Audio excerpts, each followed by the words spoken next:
Uma das maiores mentiras que os bancos nos contam é que o nosso dinheiro cresce nas nossas contas bancárias.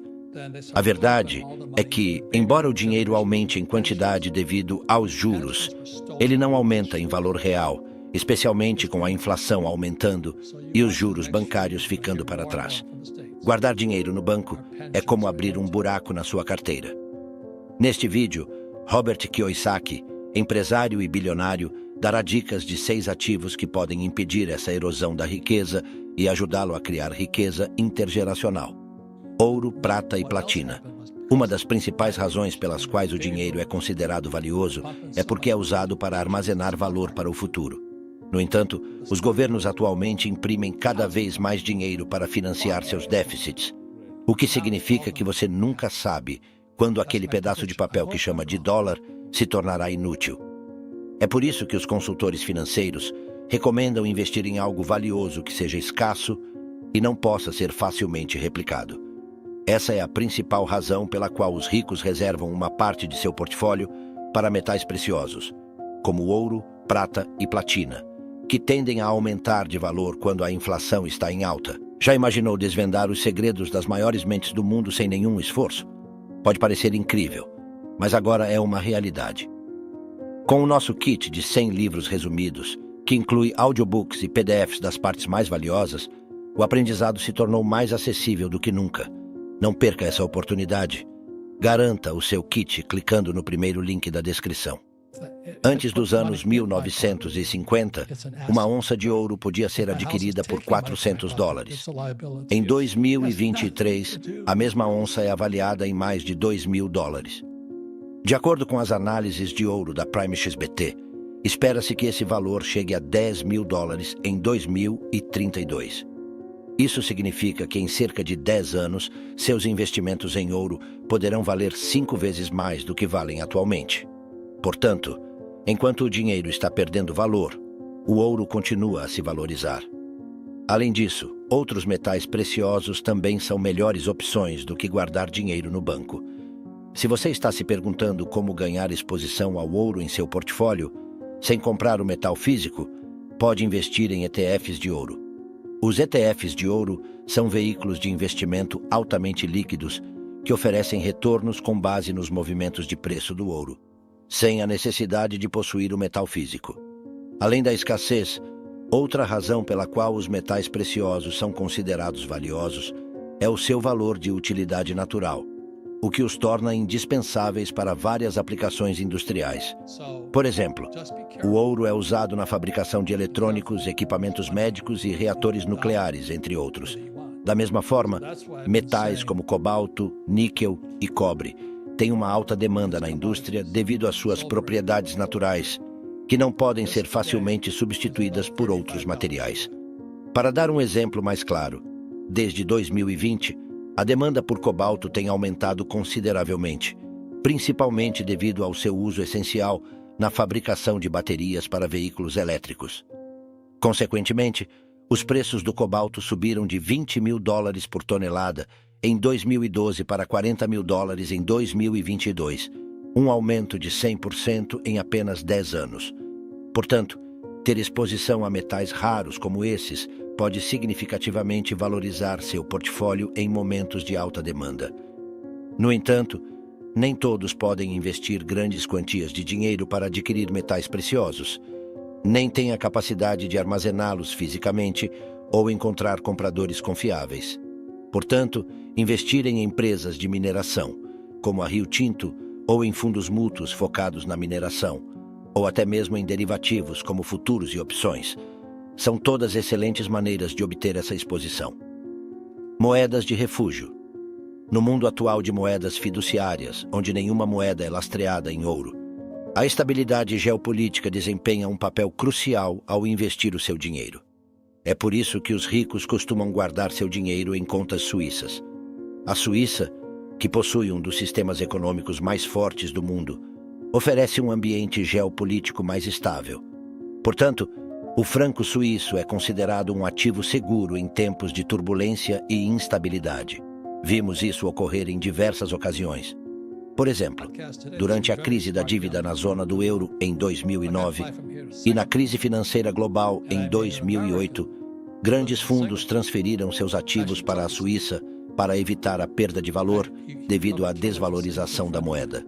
Além disso, o franco suíço é uma alternativa valiosa ao dólar americano para o comércio internacional.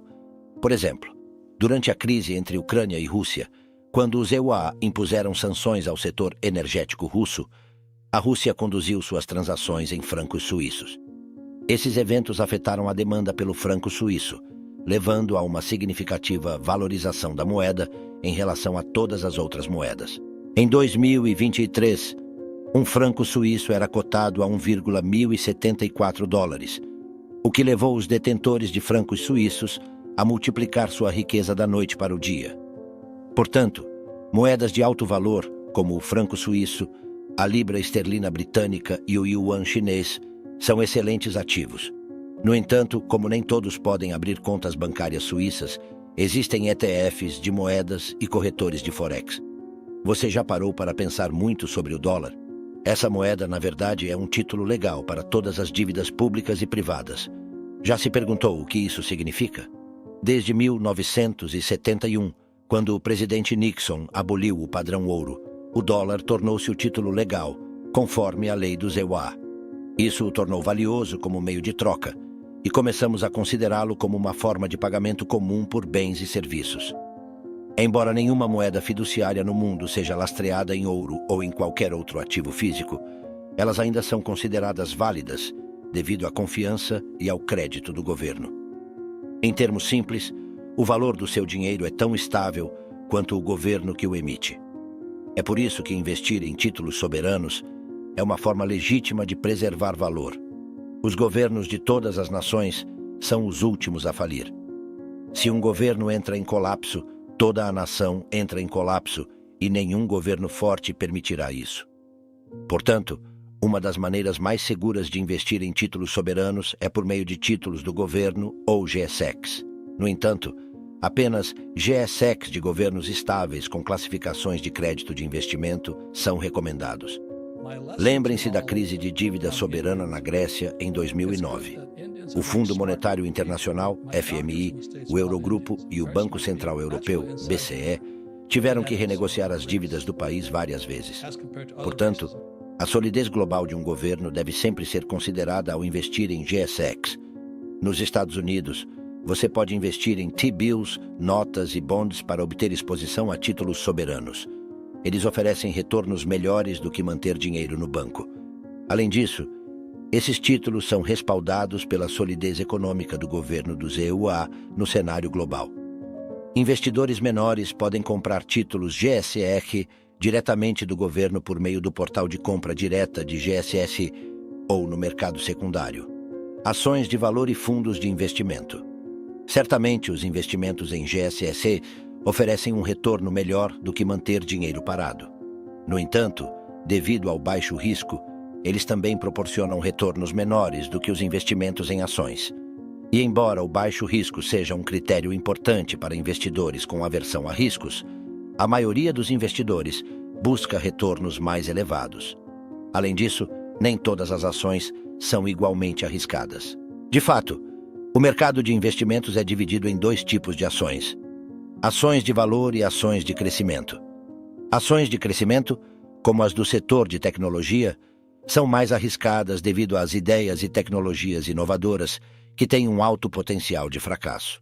No entanto, as ações de valor, como as de empresas ligadas a metais industriais, são menos arriscadas devido à demanda estabelecida para seus produtos no futuro previsível.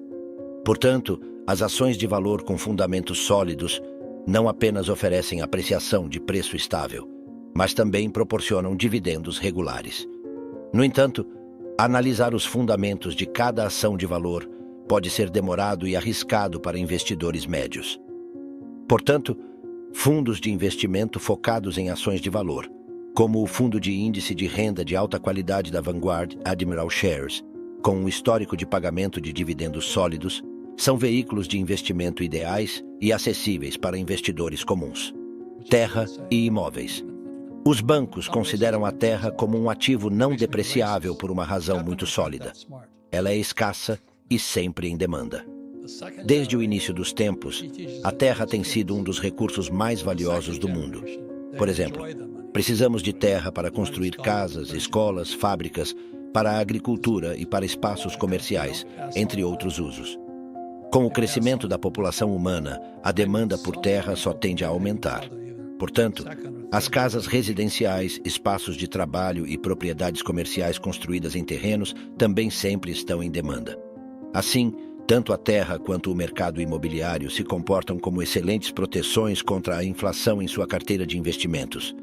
Para ilustrar com alguns números, de acordo com um estudo da Bloomberg, os preços das casas triplicaram entre 1992 e 2020, apesar de uma grande queda durante a crise imobiliária de 2008. Portanto, ter exposição ao mercado imobiliário é sempre uma boa estratégia quando o dólar começa a perder valor.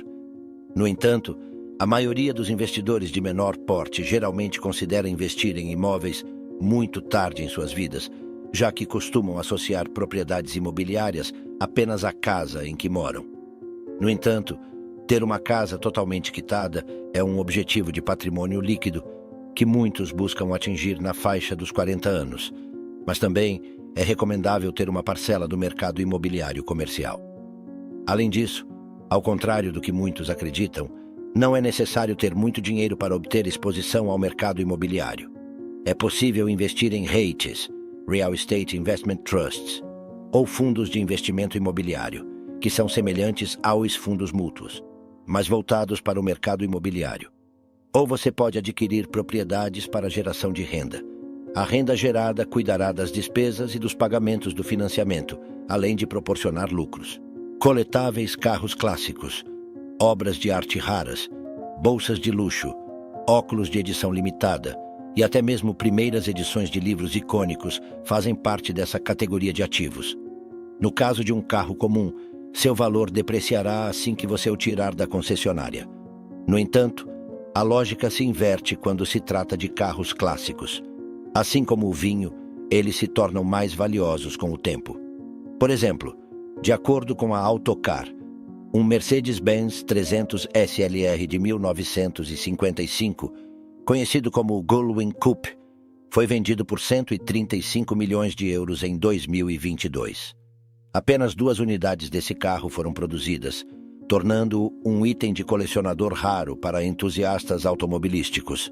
Da mesma forma, em 2017, a pintura mais controversa de Leonardo da Vinci, Salvator Mundi, foi vendida em um leilão da Christie's por um valor surpreendente de 450 milhões de dólares para um colecionador. A razão pela qual os mais ricos investem quantias substanciais em produtos de edição limitada é que essas peças únicas são depósitos de valor imprevisíveis. Elas podem alcançar preços inimagináveis se você encontrar o comprador certo. Dinheiro no banco te empobrece. Todos nós ouvimos a expressão de que o dinheiro no banco é como uma árvore de dinheiro no jardim. Embora essa expressão tenha alguma verdade, ela não nos dá a imagem completa. Guardar dinheiro numa conta bancária é certamente melhor do que mantê-lo escondido debaixo do colchão. A principal razão para manter dinheiro no banco é que o banco paga juros sobre ele. Portanto, o senso comum nos diz que o nosso dinheiro no banco crescerá devido a esses juros. Mas isso não acontece na realidade. Para entender o porquê, precisamos compreender o conceito de paridade do poder de compra. Em 1990, um Big Mac do McDonald's custava cerca de $3. Hoje, o mesmo Big Mac custa $5,80. Isso é quase o dobro do preço. Portanto, o valor dos $3, quando se trata de Big Macs, diminuiu consideravelmente. Isso se deve ao aumento de preços, o que chamamos de inflação. Vamos supor que a taxa de inflação seja de cerca de 4% a 5%. A taxa de juros da sua conta bancária deveria ser pelo menos igual a essa taxa para que você possa comprar as mesmas coisas que comprava há 10 anos com a mesma quantia de dinheiro. No entanto, isso não é verdade. A gasolina, o leite e praticamente tudo o mais estão mais caros. Você deve ter notado todos os gastos que aumentaram nos últimos 10 anos, apenas para manter o seu padrão de vida. Isso prova que o dinheiro na conta bancária não está crescendo à mesma taxa que a inflação. Na verdade, as contas bancárias geralmente oferecem uma taxa de juros de cerca de 3%. No entanto, se fizermos as contas, estamos realmente recebendo uma taxa de juros negativa de 1%, uma vez que a inflação está em 4%. Portanto, deixar o dinheiro parado na conta bancária não é uma boa ideia se você quiser manter o seu atual padrão de vida. Em vez disso, investir em ativos que cresçam mais do que a inflação é uma ótima maneira de preservar sua riqueza.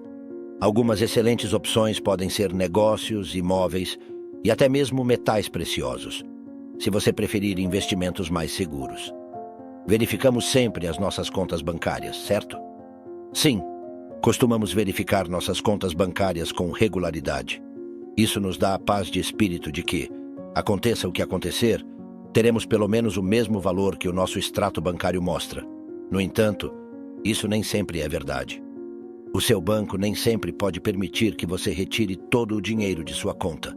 A razão para isso é conhecida como sistema de reservas fracionárias. Nesse sistema, cada banco é autorizado a emprestar todos os fundos que possui em suas contas, depois de separar uma fração deles como reservas.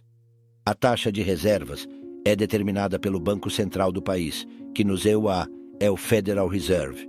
Após reservar a quantidade necessária, os bancos emprestam o restante a uma taxa superior à que pagam a você. A diferença entre a taxa de juros de empréstimo e a taxa de depósito é o seu lucro. Vamos analisar alguns números. Suponhamos que você deposite $1.000 na sua conta. A taxa de reservas é de 10%. Isso significa que o banco pode emprestar 90% dos seus $1.000 para mutuários. Mas a história não termina aqui. Quando o seu banco empresta a alguém $900, essa quantia é depositada na conta do banco do mutuário. Esse segundo banco, por sua vez, reserva 10% e empresta 90% a outra pessoa, que recebe $810, e esse ciclo continua. Você já se perguntou quanto dinheiro é criado a partir dos seus $1.000, quando a taxa de reservas é de 10%? A resposta está na matemática da progressão geométrica infinita. Em termos simples, o montante total de dinheiro gerado a partir dos seus $1.000 é igual a $1.000 dividido por 0,10, ou seja, $10.000. Sim, esse dinheiro é criado praticamente a partir do nada. Você pode estar se perguntando por que os bancos podem fazer isso. A resposta é simples. Os bancos operam com a premissa de que nem todos os depositantes tentarão retirar todo o seu dinheiro ao mesmo tempo. Devido a essa premissa bastante básica, mas verdadeira, os bancos conseguem manter a sua liquidez sem entrar em colapso. Eles ainda permitem que os depositantes retirem o dinheiro e, ao mesmo tempo, geram lucros com isso. No entanto, você pode imaginar o que aconteceria se todos os depositantes tentassem retirar todo o seu dinheiro ao mesmo tempo? A economia mundial pode entrar em colapso devido à falência de bancos. Um exemplo real disso foi a crise financeira de 2008, quando os depositantes entraram em pânico e correram para sacar seu dinheiro. Devido a um grande número de solicitações de saque, cerca de 25 bancos faliram nos Estados Unidos em 2008. O mesmo ocorreu recentemente em 2023, quando os depositantes de bancos de renome realizaram saques maciços de $10 bilhões. Essa retirada em massa ocorreu como resultado do súbito colapso do Banco do Vale do Silício, tornando-o o terceiro maior colapso bancário na história dos Estados Unidos. Finalmente, os reguladores tiveram que intervir e colocar o banco sob sua proteção para restaurar a estabilidade financeira e reconquistar a confiança do público na economia. Baixo risco significa baixo retorno. Enquanto a maioria das pessoas de classe média evita correr riscos quando não tem dinheiro, os ricos investem, mesmo quando têm dinheiro. A razão mais importante pela qual os ricos investem é que quanto mais ricos são, menor é a taxa de imposto que pagam. O retorno do investimento é o que os bancos recebem. Embora isso possa parecer contraintuitivo para as pessoas de classe média, faz muito sentido para os bancos. Os bancos ganham dinheiro com base em dois fatores: retorno e risco. Embora o retorno seja sempre um fator importante para qualquer negócio, incluindo bancos, o risco é ainda mais crucial quando se trata de retorno. Se você é um americano de classe média e já está atolado em dívidas de cartão de crédito, o risco de você não pagar um empréstimo bancário é alto. Para compensar esse risco elevado, os bancos oferecerão uma taxa de juros muito mais alta. Por outro lado, alguém como Mark Zuckerberg pode obter a mesma taxa de juros por um valor muito menor. Naturalmente, o risco de inadimplência de Zuckerberg é praticamente nulo em comparação com o risco de inadimplência de qualquer americano de classe média. Foi exatamente isso que aconteceu quando Zuckerberg solicitou um empréstimo para comprar uma casa em 2012. Embora a taxa de juros fosse de 2,69%, Zuckerberg recebeu uma taxa de apenas 1,05%. Isso resultou em uma diferença de 2,69% menos 1,05%, ou seja, 1,64%. Embora uma diferença de 1,64% possa não parecer muito em termos de porcentagem, em termos financeiros, isso representa uma diferença considerável. Zuckerberg pagou 5,95 milhões de dólares. Então, uma diferença de 1,64% significou 96.580 dólares a menos em juros para Zuckerberg. Isso representa quase 100 mil dólares a menos a cada ano em seu empréstimo habitacional de 30 anos. Isso equivale a dizer que seu empréstimo ficou 3 milhões de dólares mais barato, mesmo sem levar em consideração o efeito da composição dos juros. Dívida é dinheiro gratuito para os ricos. Outra razão pela qual os ricos investem, mesmo quando têm dinheiro suficiente, é porque a dívida oferece outros benefícios. Continuando com a história do empréstimo de Zuckerberg, podemos ver como ele usou a dívida em seu benefício. Como todos sabemos, Zuckerberg, com um patrimônio líquido de 15,7 bilhões naquela época, não precisava realmente do empréstimo, mas ele o fez de qualquer maneira. A verdade oculta por trás disso era que ele sabia que simplesmente colocando esse dinheiro em um fundo de índice com um retorno de 8%, ele ganharia cerca de 7% de juros, um retorno muito maior do que a taxa de 1,05% que ele devia ao banco. Além disso, ao utilizar esse empréstimo para quitar dívidas, Zuckerberg economizou ainda mais dinheiro ao pagar taxas mais baixas. Portanto, se você for tão perspicaz quanto Zuckerberg com relação à sua dívida, pode facilmente transformar sua dívida em dinheiro livre. Para saber mais sobre a alavancagem da dívida, você pode ler o livro de Robert Kiyosaki, Pai Rico, Pai Pobre, ou clicar no primeiro link da descrição e adquirir esse livro e mais 100 do mesmo segmento.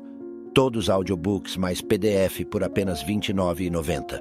Corra e aproveite, porque não sabemos até quando vamos manter esse valor promocional.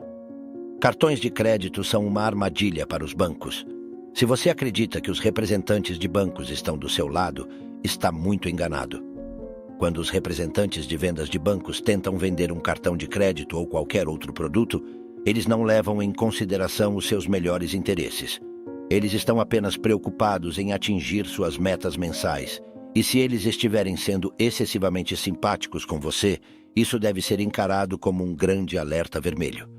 Cartões de crédito são uma grande armadilha para os bancos, mas ao mesmo tempo, também são uma armadilha para você. Existem várias razões para isso. A primeira e mais óbvia é que, assim como qualquer outro produto de dívida, os cartões de crédito têm uma das mais altas taxas de juros possíveis, que podem chegar a 20% em alguns casos. Se você comprar com responsabilidade e pagar sua dívida a tempo, então isso não deve ser um problema. No entanto, poucos titulares de cartões se encaixam nessa categoria.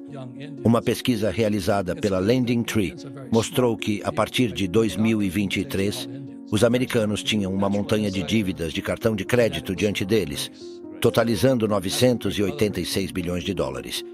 E do total de titulares de cartões de crédito, 65% não pagam o saldo integral a cada mês. O maior problema com os cartões de crédito é que eles podem desvinculá-lo do ato de pagar por suas compras imediatamente. Isso cria uma ilusão de despesas gratuitas. As pessoas começam a gastar sem considerar como vão pagar suas dívidas, e é assim que se inicia a espiral da dívida. O segundo problema, mais sutil, com os cartões de crédito é a taxa de processamento.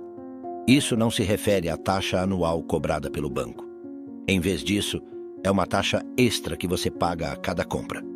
Os bancos pagam essa taxa aos comerciantes e lojas a cada vez que um cliente faz um pagamento com cartão de crédito. Isso pode chegar a até 15%. Se os comerciantes absorverem esse custo, muitos deles terão prejuízos. Portanto, eles repassam esse custo para os clientes, que acabam pagando a taxa de processamento. E isso se reflete no valor de suas compras. Isso acontece porque a taxa de processamento é paga pelo comerciante e, por sua vez, o mercado repassa esse custo para o cliente. Assim, a taxa de processamento impacta o valor de suas compras. Portanto, é uma escolha pessoal decidir se você deseja continuar usando cartões de crédito ou não. Se você achou este vídeo útil, deixe um like e inscreva-se no canal. Até o próximo vídeo.